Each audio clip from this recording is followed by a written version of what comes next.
time, I'm out of channel, welcome. Right, let's get into this. If you haven't seen my previous video, I was showing a stone and talking about why it's going to be difficult to make a mount for. It's really badly cut. It's got angles which are not helpful at all to make your metalwork for. And what makes it a problem is you don't want to see any metal around it when you're looking down on it.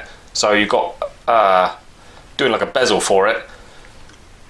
Just give you an example. See this side of the stone, yeah? It cuts down at a nice steep angle away from the girdle. That means I can have it sitting in a bezel, nice strong bezel, like there, so it just goes out of sight, and then if you look at it from the side, it's at a nice height. Looking at the stone this way, it's really vertical. That gives you a problem because, again, you don't want to see the metalwork from the top, so if I put that there, slide it down the stone until it's hidden, and then if I turn the stone that way, it's really far down the stone, it's too far. That causes a problem with a claw attached to that. It's really a long way up the side, and then that means that claw is not really strong at all. It's a little problem. You want it a bit closer to the girdle, really, just for strength in mind. So yeah, you don't want to see the metalwork from the top, which means you've got to have a really thin bit of metal there, and that's not strong anymore. You can't just keep taking metal away until you can't see it there. If it's just like a razor thin bit of tin foil, the claw's got nothing to sort of bite into, to solder onto, and then even if you do get it on there, it looks finished and nice, you'll just be able to pick that solder back because it'll just buckle at this because it's so thin. So you've got some issues, a bit of give and take. So what I'm going to do is start with this bit of metal, just milled it out. This is deeper, looking at that way, deeper than I would prefer, and it's much thicker than I would prefer as well, but I'm doing it that way because it gives me loads of metal to work with. I can cut out loads, when it's finished, I'll be able to file a little angle on it around the outside and just straighten it all up. Because, yeah, you want it to look, just because your stone is wonky, you want your metalwork to be all parallel and nice. You can't just make the metalwork wonky to fit the stone. Like, the stone might be slightly, the distance between those corners might be narrower than those. Your metalwork's still got to look like straight and square.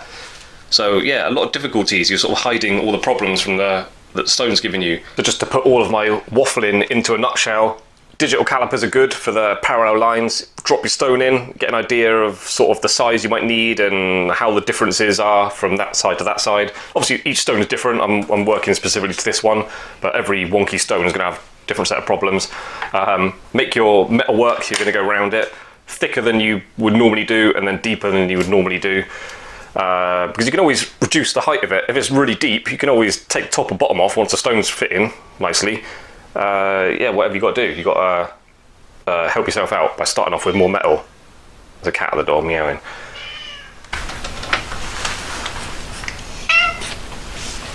So just annealed my strip of metal, just double checking this. I'm actually going to use my digital calipers. So the stone sits, I want it to sit there. This is the difficult side of measuring. I want it to sit there. It's got 10.3 on my calipers, so if I make the outside of it like 10.5, 10.6. Yeah, it's really low there. Cool, right, so I'm just worrying about the difficult side. So if I make it 10.5 down the long sides of the stone, that's a good starting point.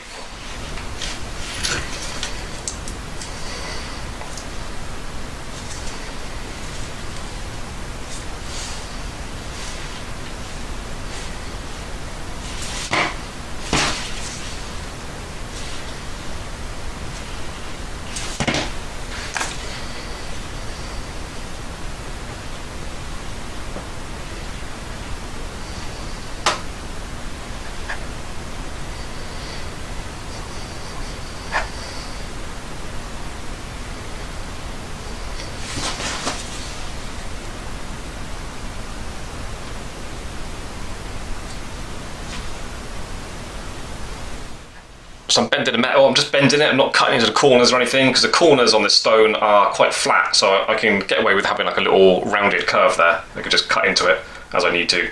So what I'm doing is I'm putting stone over the top of my metalwork and just holding it until that edge just disappears.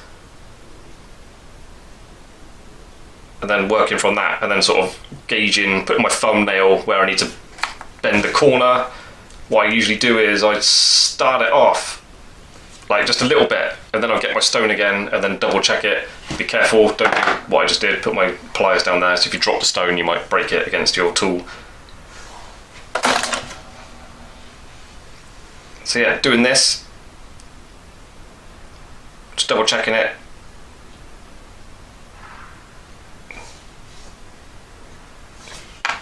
It's about right. I'm just going to pull my pliers in a little bit towards the first corner and then continue bending that.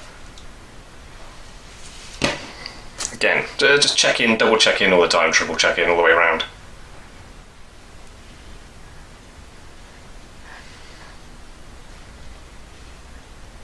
And the stone is not going to drop down now. Hold it all horizontal. Corners just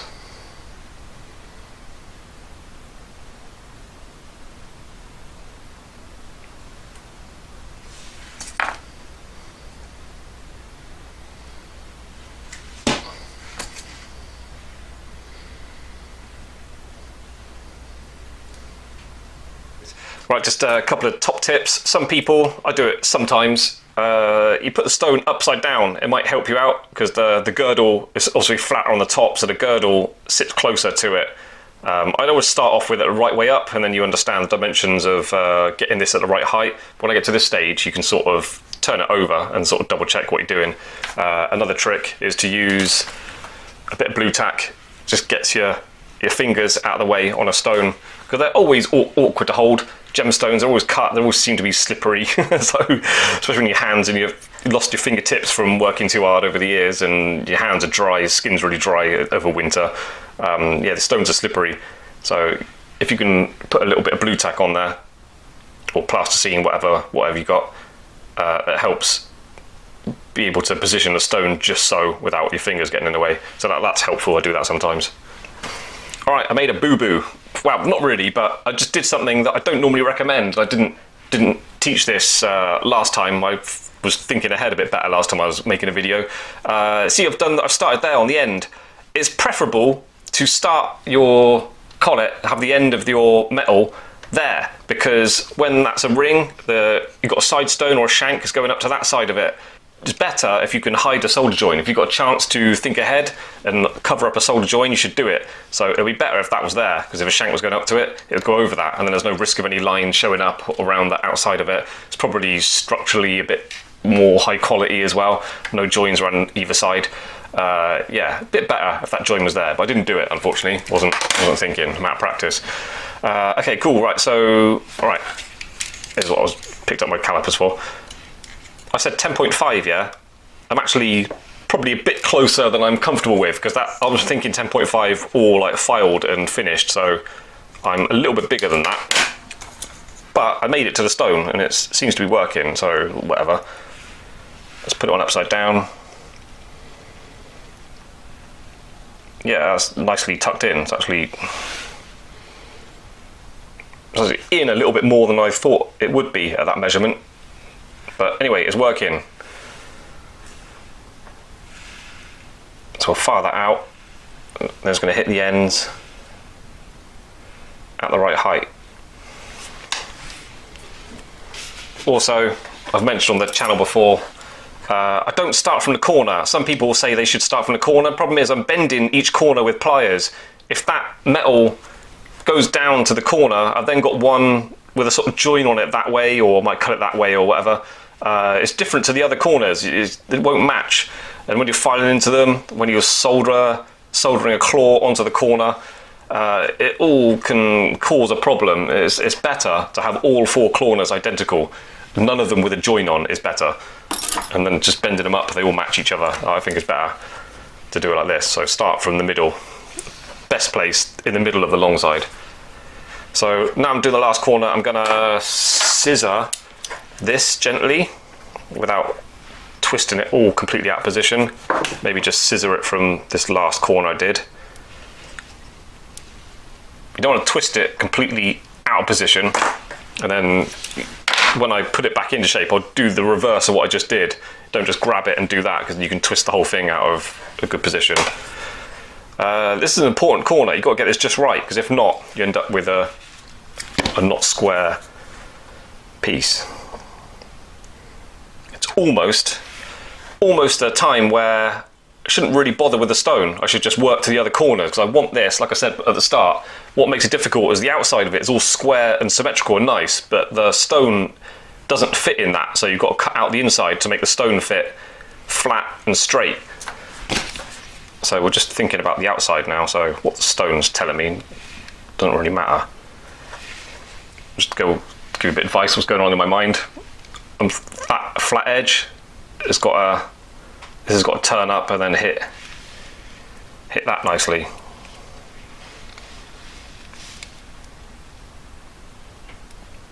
Coming down a little bit more.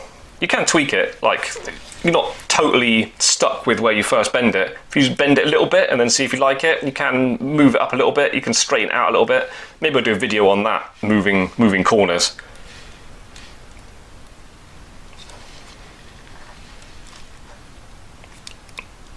No, I moved it down, I shouldn't have done.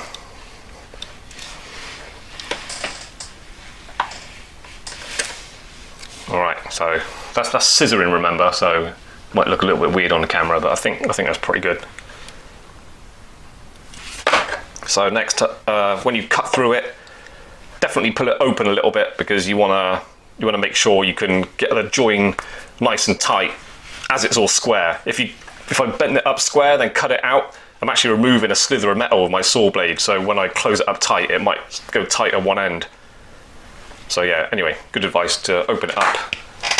Just give yourself metal work to either put a saw blade through the join again or file back or whatever you got to do.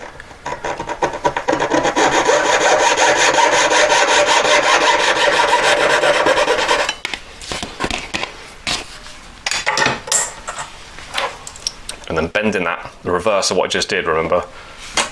So it just twisted from this third corner, so just twist that back. No, I've sort of controlled how I moved that. I didn't just twist the whole thing out weird. So that should be square, they should be flat, it should be slightly too big this end. I should have a bit of space to actually cut through it once with a saw blade and get it all straight. I can literally remember the time I was told off for not doing a nice join on a collet, and sort of was learning about making things to a higher quality. Even on like that, even if it's going to be hidden by a shank or something, it's got to be strong. It's got to be a tight, invisible join that's really strong. It's all part of the structure of the ring. And yeah, if you're just filling up gaps, if you're just putting things together and there's like gaps and stuff, and then just filling up those gaps with solder, you're kind of bodging your way along. So I don't normally do this, but just as I'm making an instructional sort of teaching video. What's going on here? Right, yeah, measure that end, 10.56. This one, I opened it up a little bit before I cut it through, so it should measure a bit more. Yeah, there you go, 10.7. So that's good, because then I can put a saw blade through it. My joins they closed it really tight anyway, but it's nice to be able to cut through it, get a join really tight. If it's not already, it can correct that, and just take out just the right amount of metal.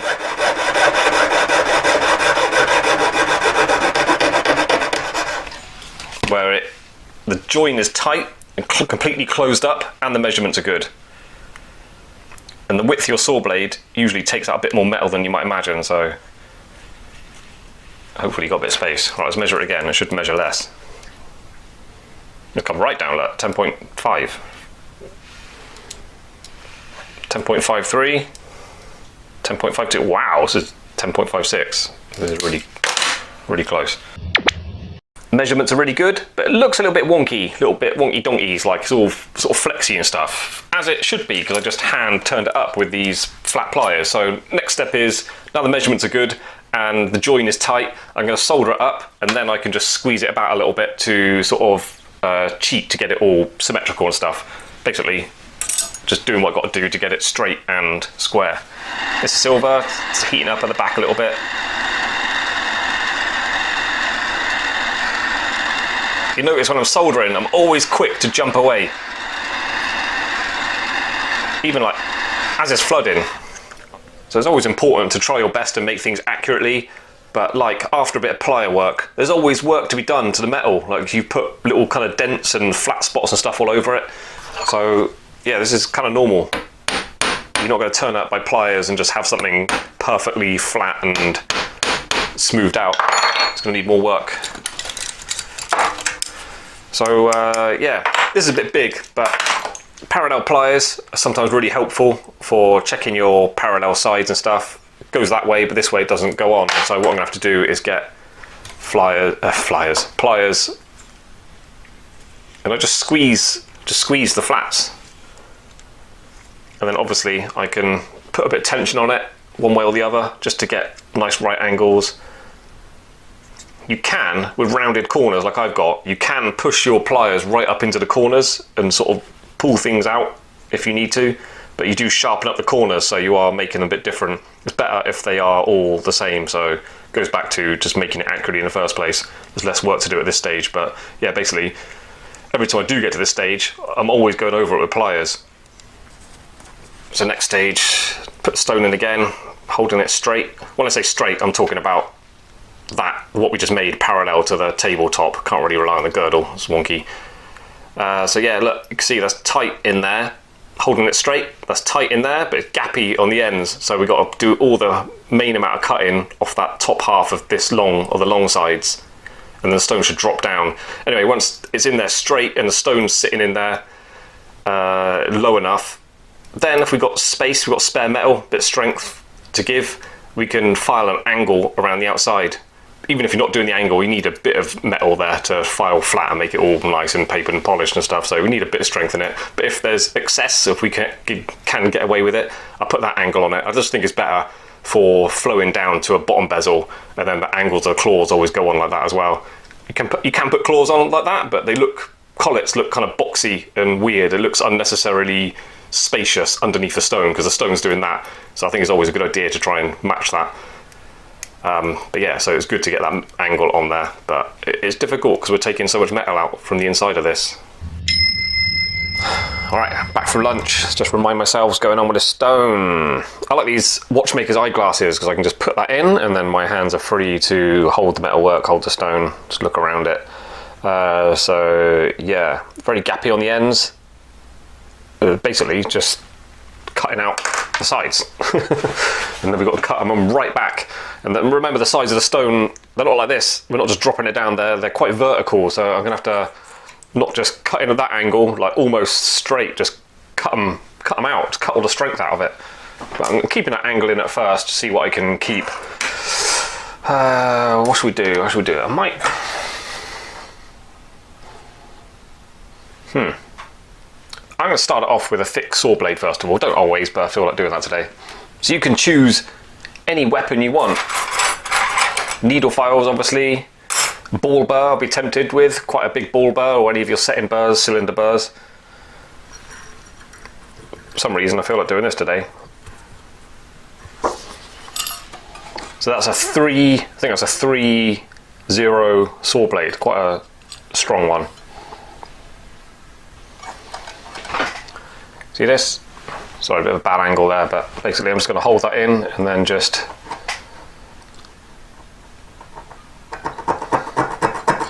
skim that in. Skim off the corner.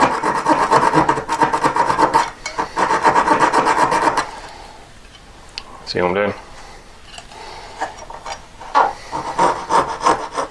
Notice how I didn't go around the outside or anything with files, because I've got to cut so much metal out. I've tried to understand as much as I could, but sometimes you sort of discover new things as you go along. I don't want any metal missing from the outside. I want maximum amount to cut into. So all the work around the outside of that comes last. See that? I've just cut along the flat bit and putting a stone on there, I found out it's just sitting on where I haven't quite cut far enough into the corner, so it's just sitting on the corners where it's not been cut out. So it's going to do the same again, just go right up into the corners. Okay, put the stone back in. It would be a good idea to get a marker pen, put a black dot on your stone on one side and then a black dot on your metalwork, and then that way you know your stone's going in the same way every time, especially on a bad cut stone. It could be one way or the other. If you keep changing it around, you're going to maybe not understand why it's not dropping down, because you keep cutting out the wrong bit and then you try it again, and it's the other way around, and then it causes complications. So it's nice if you can just get it in the same way every time. Anyway, yeah, the wonkiness of this stone has dropped down a little bit, and then it's just shown itself a bit of its wonkiness to me. One side goes nice and flat up to the metal, and when I turn around and look at the other side, it's only touching on one side because the stone is a little bit tapering, going sort of more narrow towards one end.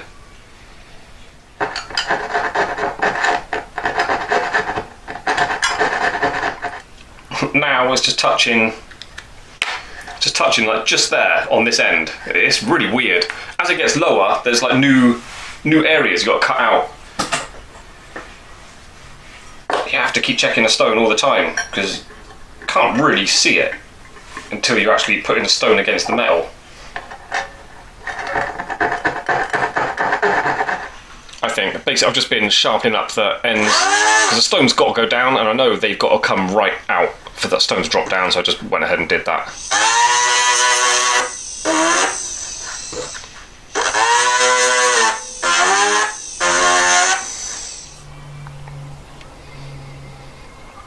This side around there, look, you can see how it's cut wonky but is flush to the stone.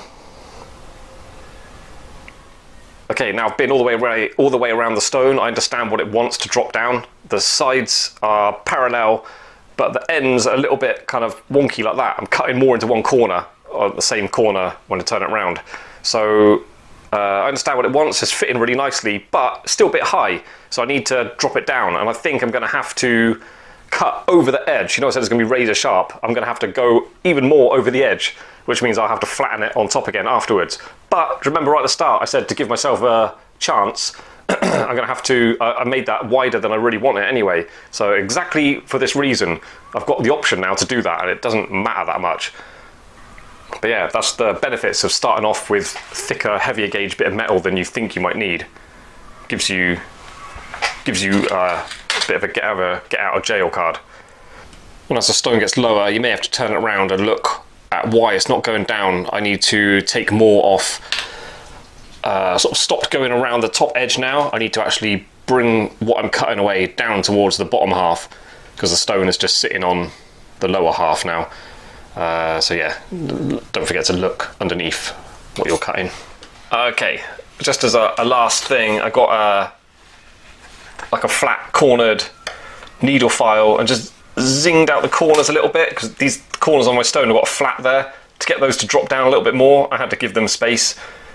It drops down a little bit more. Perhaps I would prefer it to go down even more than that, but it's not that I'm concerned about the distance between the girdle and the bezel. That's fine now, but it's just that my preference is the bottom of the stone comes out more, just shows more there. But what I can do is file flat on the back and bring the back up, but that makes me nervous because all the strength in this now is the back. So if I bring that up, I'll get away with a tiny amount, but to really sort of make that much thinner, I'm taking strength out of it no matter what I do. So yeah, I kind of got to leave it as it is, because there is a balance of getting it to look like what you want it to look like, getting it down, getting the dimensions how you want, and then balancing all that up with the actual strength and integrity of the actual piece. I think it's fine actually. The sort of longer I hold it in my hands and look around it, it's fine. So there you go. Well, maybe hang on. I'm going to do a little bit more work around the outside and just tidy it up a little bit, just so I can finish the video off with something finished looking.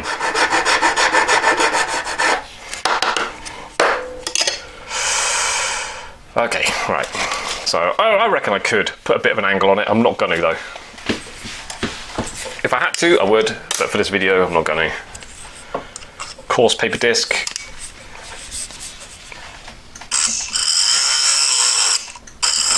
I did end up sharpening it up so much, I went over the top corner on one bit of it.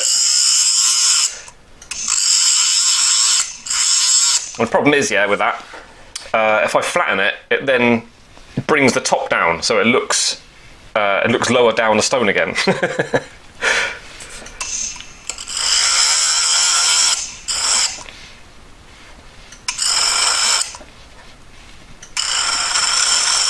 I I've got to have something presentable for the YouTube thumbnail.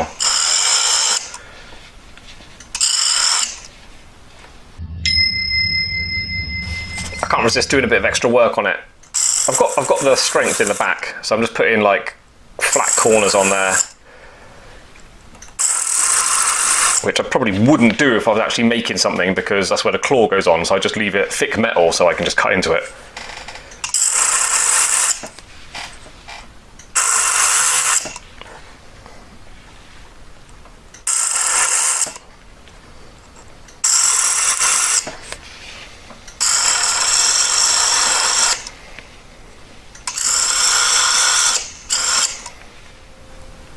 Okay, so check this out, horizontal to the table, that metal work, and can you see how wonky that is?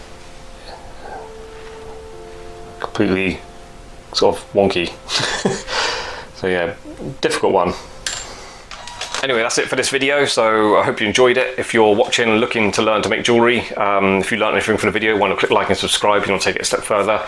Become a Diamond Mountain member, look for a join button on the screen. If you want to take it a step further than that, costs a little bit more, but you get more perks for doing so. Become a Diamond Mountain patron. You'll get access to new videos 2 weeks before they go public on YouTube. If you're a classic or an official patron, you'll get access to all the full instructional guides, and then official patrons are the top tier, they get all that. They get shout out on the channel, you get the 2 week early, you get the full instructional guides, and you'll get ability to message me and ask for my help with your own jewellery making endeavours. And then I upload exclusive content, just little behind the scenes things and little updates on my private projects and stuff. Yeah, what's going on. So that's it for this video. See you on the next one.